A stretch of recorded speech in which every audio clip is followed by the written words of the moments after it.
A group of words which make complete sense is called a sentence. Sentences are of four kinds.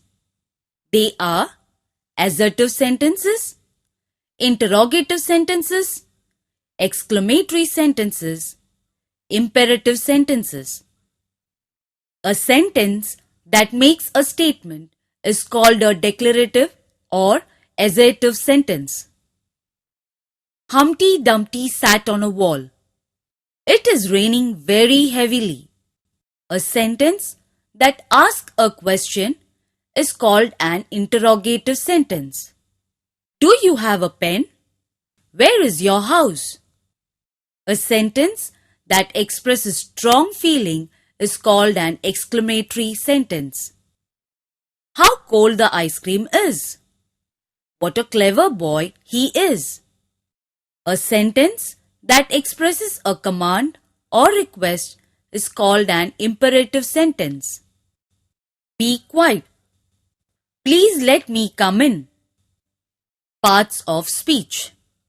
Words are divided into different kinds or classes, called parts of speech, according to their use and according to the work they do in a sentence.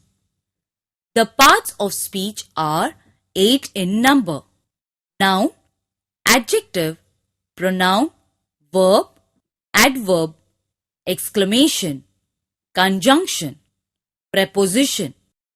I know all the parts of speech. Noun. Noun is a naming word. Adjective. Adjective is a describing word. Pronoun. Pronoun is a word used in place of noun. Verb.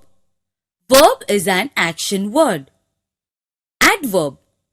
Adverb adds to the meaning of the verb. Preposition.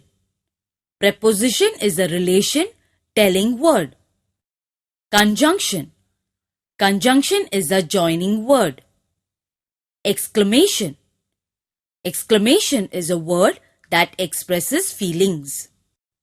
Excellent! These parts of speech are 8 pillars of a sentence. Therefore, we can say that parts of speech are the pillars of English grammar.